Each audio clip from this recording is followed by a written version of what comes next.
안녕하세요. 본격 실용 심리학 방송 어느 별에서 왔니 시즌 2 소설가 김연경의 애니어그램과 성격 이야기.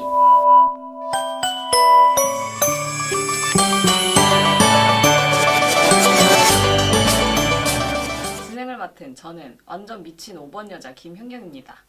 네, 안녕하세요. 저는 애니어그램 전도사 갈데 없는 6번 여자 허진실입니다. 네. 자, 그럼 이제 드디어 본격적인 오늘의 내용 5대 성격 특성에 대해서 살펴보도록 하겠습니다. 이게 5대 특성이니까 당연히 5가지 있는데요. 이번 5회에서는 2가지, 처음 이제 2가지만 살펴볼게요. 네. 이게 그래서 이제 저희가 저번 시간까지 이제 성격에 대해서 알아본 게 성격 심리학, 현대 성격 심리학에서 이제 성격의 실체가 있다는 것과 그럼 어떻게 성격을 객관적으로 측정할 것인가 많은 학자들이 이제 본인만의 의견들이 다 있었는데 그거가 요즘에 한 5대 성격 특성으로 대충 통합이 됐어요. 물론 뭐 여기에 100% 다 찬성하는 건 아니고 뭐 조금씩 의견이 다른 부분도 있지만 조금씩 다른 거고 대체로 이 정도를 많이 써요 요즘에는. 네. 그래서 그 성격 특성이 어떤 것이고 어떤 메커니즘을 가지고 있고 이제 그 예들을 들기 위해서 이제 저희의 어떤 그런 적나라한 성격들을 다 얘기를 해보고 그리고 이제 저번에 말씀드린 것처럼 우리 둘만 하면은 주변 사람들 얘기도 나오긴 하겠지만 좀 재미가 없기 때문에 저희 소설 속의 인물 그 글에 이혼하자라는 저희 소설의 뭐 캐릭터 지금 성격 유형 맞추기 이벤트 하고 있는데 그거와 별개로 근데 제 생각에는 이거를 보시면은 주인공 2명만 갖고 할 거예요. 우리 지금 이 성격 특성 5대 성격 특성에 대한 예로는 그 사람들의 이거 뭐 책을 안 읽었어도 그 사람들의 캐릭터가 이게 머릿속에 그려질 것 같은데 사실 주인공 2명은 틀린 사람이 하나도 없었어. 너무 확실한 성격들이라 아시죠? 얘기를 해보도록 할게요. 네. 자, 첫 번째 특성은요 외향성이에요. 네.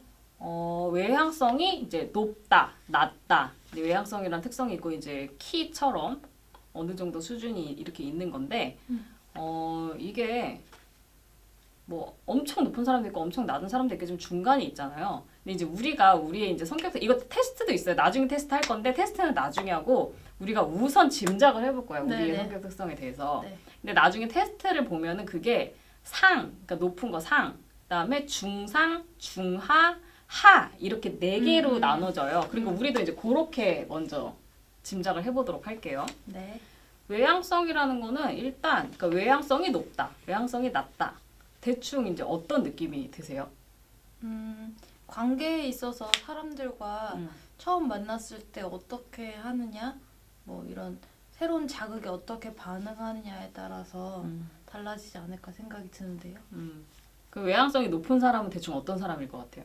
뭐 처음 다른 사람 만나도 얘기 잘 나누고 뭐 낯가리지 않고 그런 사람 아닐까요? 우리가 일반적으로 왜 외향적이다, 내향적 또는 내성적이다라는 말 많이 쓰잖아요. 그러니까 이게 외향성이 1번인 이유가 우리가 가장 많이 생각하는 어떤 성격의 특성이에요. 사실 이게. 이런 말 되게 많이 그리고 그 애니어그램 말고 MBTI 있잖아요. 많이 쓰는 MBTI 그 4가지로 사람 성격 나누는데 거기도 외향성, 내향성 이렇게 네. 있거든요. 네. 그러니까 제일 흔하게 보는 건데 근데 이것도 우리가 가장 흔하게 생각하는 성격 특성이지만 함정이 되게 많아요. 그래서 그거에 대해서 생각을 해볼게요. 네. 일단 5대 성격 특성에서 외향성의 정의는 외부 자극에 대한 욕구, 즉 보상에 대한 반응이 얼마나 강한가예요. 이게 말 자체가 되게 애매한데 말하자면 그냥 외향성이 높은 사람의 대충 이제 그 행동 특성에 대해서 얘기를 해보면 외향성이 높은 사람은 열정적이고 다른 사람들과 어울리는 것을 좋아하며 무료한 것을 참지 못하는 경향이 있다. 예. 그러니까 이게 외향적이라고 하면 우리는 이제 아까 얘기하셨듯이 어떤 사람들이랑 쉽게 친해지고 사람들이랑 잘 다가간다. 요렇게 이제 생각을 많이 하는데 그것뿐만이 아니라 그것도 물론 포함이 돼요. 근데 인간 관계뿐 아니라 그래서 이게 보면은 사람들이라고 잘 어울리고 쉽게 친해지고 요런 사람들이 다른 어떤 특성도 갖고 있다는 게 이제 밝혀진 거예요. 이게 뭐냐 하면은 이게 사람들을 만나면은 막 친해지고 그러는 게 어떤 외부 자극인 거예요. 그렇잖아요. 그러니까 이런 거를 좋아해. 이런 거에 대한 욕구가 있는 거예요. 그래서 다른 어떤 것도 좋아하냐면은 뭐 관심 받는 거를 되게 좋아하고 다른 사람들한테 관심 받는 걸 좋아하고 어떤 지위 내가 높은 지위에 올라가는 거 한마디로 성취를 좋아하는 거예요. 뭔가를 하고 싶은 욕구가 되게 강해. 그리고 뭐 칭찬 받는 것도 좋아하고 뭐 이성과의 관계에도 관심이 많고 여행하는 것도 이 사람들이 대체로 여행하는 것도 좋아하고 왜냐면 여행은 새로운 경험을 계속 하는 거거든요. 그런 성향이 있고 네. 경험하는 걸 좋아하고 경쟁심이 강해요. 왜냐면 경쟁이라는 건 왜 우리가 경쟁을 하려냐 하면은 피곤하잖아요, 사실 경쟁이. 근데 경쟁을 해서 누군가를 누르고 내가 뭔가를 성취를 하면 거기서 이제 짜릿함이 있단 말이에요. 그거 자체가 필요한 것도 있지만은 이거 자체가 필요한데 경쟁을 해야지 된다 이러면은 사실 그냥 주면 좋잖아, 경쟁 안 하고. 근데 경쟁 자체를 즐기는 사람들도 많이 있어요. 맞아. 경쟁심이 강한 거거든요, 그게. 그래서 이런 사람들은 어떤 그게 이제 도파민이라고 해서 내가 뭔가를 했을 때 그 보상으로 즐거움이 와. 그거에 대한 욕구 자체가 큰 사람이에요. 그래서 외향성이 낮은 사람들은 어떠냐면 혼자만의 조용한 시간을 즐기며 세상사에 초연한 편이다. 그러니까 이게 내 외향성이 높은 사람들은 자극이 계속 있어야 돼요. 그래서 혼자 있으면 자극이 별로 없잖아요. 그러니까 자꾸 사람들을 만나고 싶어하고 사람들이 많고 바글바글바글 하면은 되게 즐거워해. 사람은 많을수록 좋지 이러고 그리고 무료한 거 지루한 걸 되게 못 참고 아무 일도 없으면 따분해서 죽으려고 하고 계속 새로운 뭔가를 하고 싶어 해요. 그래서 대충 그래서 우리가 뭐 외향적인 사람이라고 이제 하면 활동을 많이 하는 사람, 그리고 내향적인 사람이라고 하면 집에서 조용히 혼자 있는 거랑 사색을 좋아하고 뭐 특별히 뭐 경쟁심도 별로 없고 뭔가 하고 싶은 욕구 자체가 적은 사람을 이제 내성적인 사람이라고 하는데 그러면 본인의 외향성은 상, 중상, 중하, 하 중에 어디에 해당할 거라고 추측하십니까? 저 중하요. 중하? 자 적어놓을 거예요. 허도사님은 중하라고 추측을 하셨습니다. 저 같은 경우는 외향성이 완전 바닥이에요.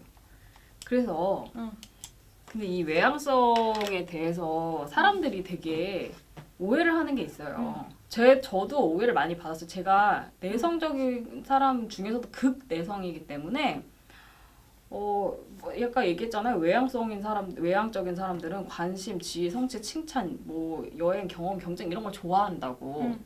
그러면은 내가 그걸 안 좋아하냐? 그건 아니야. 내성적인 사람들이라고 사람들과 어울리는 것과 관심과 칭찬받는 것과 여행을 싫어하는 게 아니에요. 그건 다 좋아해. 누구나. 근데 그렇게 좋진 않아. 그러면 어떻게 되겠어요?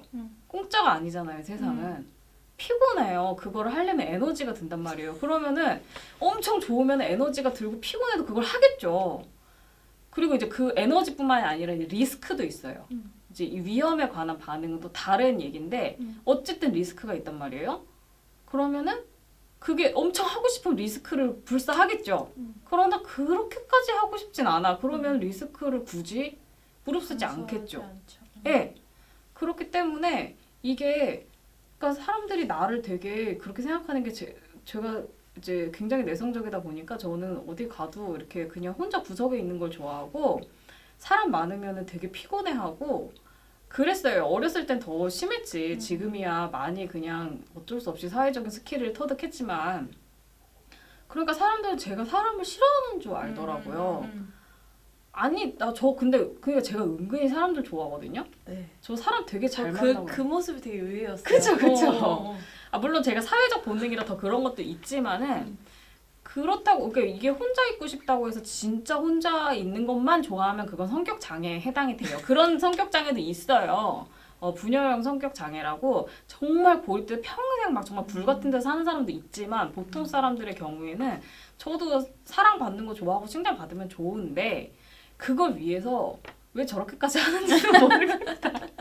이거거든. 그리고 낯가리는 것도 있잖아요. 낯가리는 것도 이게 수줍음을 많이 탄다. 낯을 가린다. 어린 애들부터 그게 있거든요. 어떤 애들은 막 아무 데나 가가지고 말 붙이고 막 이런 애가 있는 거 하면은 되게 수줍음이 많은 것 같은 애가 있어요. 근데 좀 수줍음이 많은 편이었나요? 저 별로 없었어요. 지금은? 지금 그냥 중간인 것 같은데. 제가 근데 작가님은 되게 내성적인 사람 치고는 수줍음이 낯가림이 없는 것 같아요. 그러니까요. 제가 되게 수줍어하는 줄 아는 사람들이 되게 많았어요. 어렸을 때부터. 근데 혼자 있으니까 구석에. 근데 저희가 생각보다 수줍음 타지 않거든요. 낯도 별로 안 가려. 나 안 가려서 아무나 저 혼자 처음 만난 사람한테 가서도 아무거나 얘기 잘하고 특히 혼자 아무도 모르는 사람들만 있는데 가서도 잘 놀아요. 너무 신기해. 너무 신기해. 그래요. 이게 별개예요. 그러니까 수줍음을 타는 거는 낯선 사람을 두려워하는 거잖아요. 내가 어떻게 보일까? 내가 적당히 한 반응을 할 수 있을까? 내가 저를 끼어서 놀 수 있을까? 어떻게 해야 되지? 불안해하는 거예요. 이거는. 이거랑 외향성은 별개예요. 이거는 이 불안해하는 마음은 요 다음에 살펴볼 신경성이랑 관계가 있어요.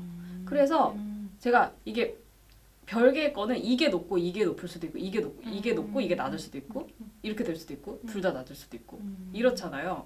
그렇기 때문에 이게 외향적인 거에 대해서 뭐 아까도 내성적인 사람치고는 수줍음이 없다라고 하셨잖아요. 그러니까 이게 보통 사람들이 갖고 있는 맞아요. 편견인 거예요. 내성적인 사람 수줍음이 많을 거 생각하는데 그렇지가 않고 근데 내성적이고 수줍음이 많은 사람도 있겠죠. 근데 이제 제일 재밌는 거는 제가 보기에 외향적인데 수줍음이 많은 사람이 있을 수 있단 말이에요. 있어요. 있죠? 응. 뭔지 알죠? 응. 어떤 행동을 하나요? 그런 사람들이? 뭐 앞에 나서긴 나서는데 나서는 건 좋아하지만 그거에 대해서 되게 자책하거나 그죠? 힘들어하거나 근데 자기도 모르게 자꾸 나서고 싶어. 좀 답이 없네요. 그런 사람도 있죠? 있어요. 네. 그래서 제가 보면은 연예인 중에 카메라 공포증이 있다고 하는 연예인들이 있어요. 신기해. 많아요 생각보다. 그러면은 무대 공포증이나 어떻게 보면 되게 이해가 안 가잖아. 안 하면 되지. 그러니까 연예인이 얼마나 많은 그런 노출을 감행해야 되는 직업인데 그게 너무 힘들어서 막 병원까지 다니는데 저걸 왜 해? 쉽잖아요. 그 사람들은 앞에 나가고 싶은 욕구가 되게 커요. 그래서 그거에 대한 스트레스가 되게 심한데도 불구하고 그거를 하는 즐기는 사람들. 거지. 네. 그런 사람들이 사실 많아요. 그런 사람들이 내가 보면은 되게 성격이 피곤해. 힘들지. 딱 들어도 힘들다. 딱 들어도 힘들죠. 그래서 제가 이제 이거를 보면서 저희 식구들을 이제 떠올려 보면은 요거 다음이야. 네네네. 자, 그래서 그리고 이게 애니어그램이랑 또 연결되는 지점이 있어요. 이게 외향적인 거랑 내향적인 거랑 애니어그램에 연결을 시켜 보면 애니어그램의 이거는 사실 별개잖아요. 그래서 모든 유형들이 그 유형이지만 외향적인 사람이 있고 내향적인 사람이 있다? 네. 그러니까 6번 유형도 외향적인 사람이 있고 내향적인 사람이 있고. 근데 제가 보면은 6번에 근데 이게 날개랑 되게 관계가 깊어요. 맞아요. 그래서 6번에 외향적인 사람은 7번 날개, 내향적인 사람은 5번 날개. 뭐 1번도 외향적인 사람은 2번 날개, 내성적인 사람은 9번 날개. 뭐 이런 식으로 이것도 뭐 100% 맞는 건 아니지만 네. 대체로 나눠지는 게 있는데 네. 완전 100% 외향, 100% 내향만 있는 성격 유형도 있어요. 7번, 맞아. 5번. 맞아. 그렇게 딱 두 개 있어요. 제가 다 이제 해봤는데 5번은 100% 다 내향적. 5번인데 외향적인 사람은 없어요. 그러니까 물론 5번 안에서 조금 더 외향적이고 조금 더 내향적인 사람이 있겠지만 기본적으로 평균보다 외향적인데 5번이다 그거는 없어. 없고 7번 유형은 다 외향적이에요. 7번인데 내성적인 사람은 없다고 보면 돼요. 이 끌어오르는 욕구가 7번의 본질적인 특성이기 때문에 그래서 그러고 보니까 이 또 피드백 할 거가 생각이 하나 났는데 어떤 분이 아인슈타인이 5번 유형이라고 하셨는데 7번 7번일 수도 있지 않겠냐 이렇게 물어보셨는데 사실 아인슈타인은 뭐 제가 뭐 직접 아는 분이 아니니까 그렇기는 한데 제가 애니어그램에 대한 책을 다 보면은 다 5번에 대표돼 있어요. 그리고 이제 저도 아인슈타인의 어떤 일대기에 대해서 봤잖아요. 그러면은 5번이라고 생각을 해요. 왜냐하면 이제 다 5번이라고 하니까 굳이 5번에 대표로 넣었는데 그 사람이 5번이 아닐 거라고 생각하지 않고 제가 느끼기에는 그분이 그렇게 이제 엉뚱한 아니 피드백을 하신 분이 아니 그 댓글 쓰신 분이 5번 유형에 대해서 약간 편견을 갖고 계신 것 같아. 5번이라고 다 음침하지 않아요. 5번 유형도 장난치는 거 좋아하고 엉뚱하고 그리고 5번도 이렇게 분열 방향이 7번이다 보니까 발랄한 면이 맞아요. 있습니다. 아 진짜 장난치는 거 되게 좋아하는 5번 많아요. 저는 좀 노잼이긴 한데 그리고 관심사가 뭐 하나에 집중을 잘 한다고는 하지만 관심사가 되게 많고 이랬다 저랬다 하기도 해요. 그렇지만 7번이랑은 좀 다른 것 같아. 7번은 그러니까 이게 7번의 특성이라는 거야.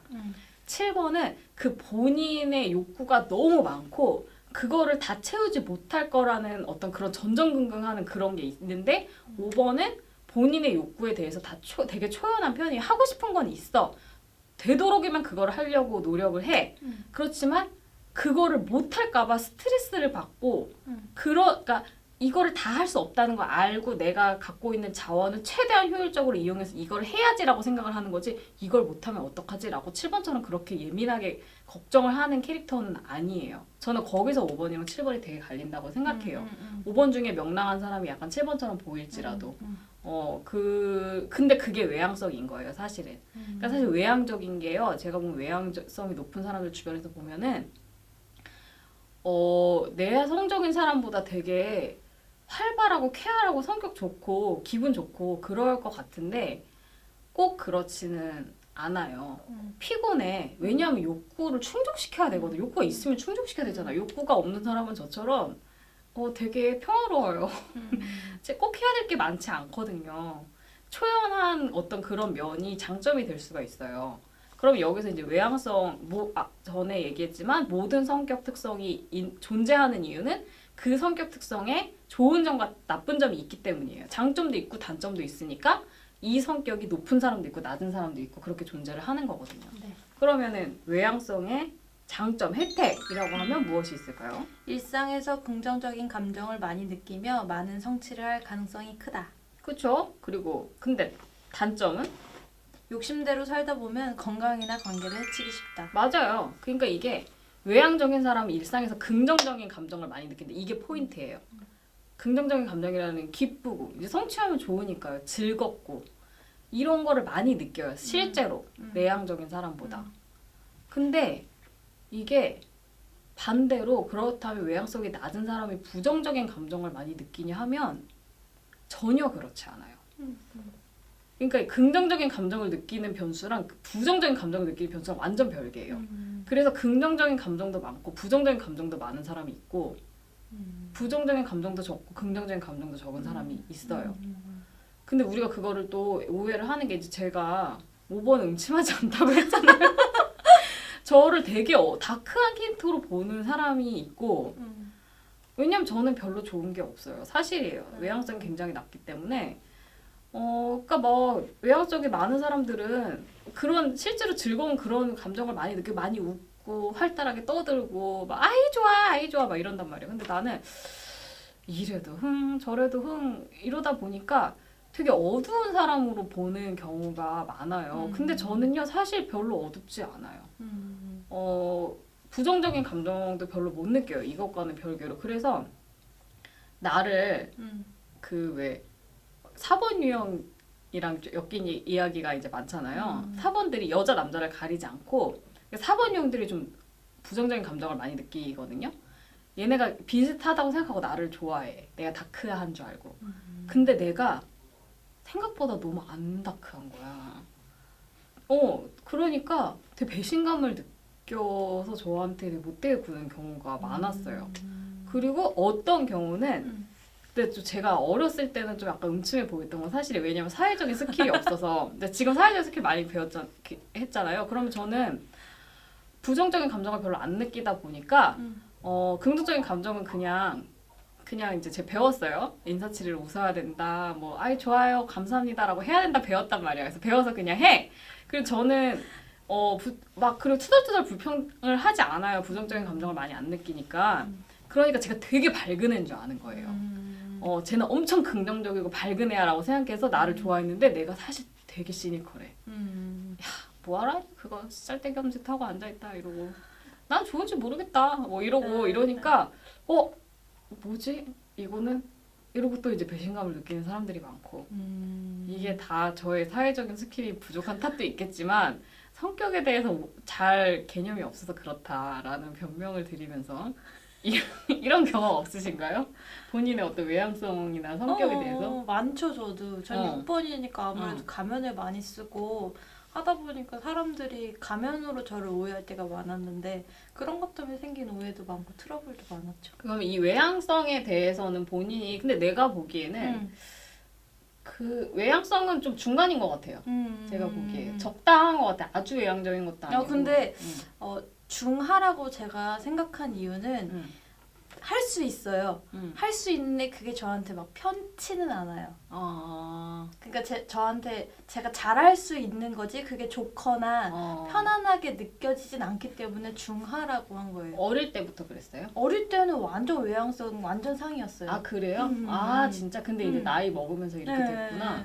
그러니까 좀 자아 성찰도 하고 내가 누군지 조금 알고 그냥 그렇게 밝고 케어하고 그러는 게 되게 좋은 거라고만 생각했었거든요. 그랬는데 이제 그거에 따른 비용이 많다는 걸 알게 된 거지. 나이가 많으니까. 너무 나대다 보니까 적도 많아지고 그런 게 좋지만은 않다라고 알게 되니까 조금 자제하고 그러다 보니까 점점 이렇게 좀 전 가리는지 몰랐는데 낯도 가리고 그게 막 편하지 않다는 걸 제가 이제 자각하게 된 거죠.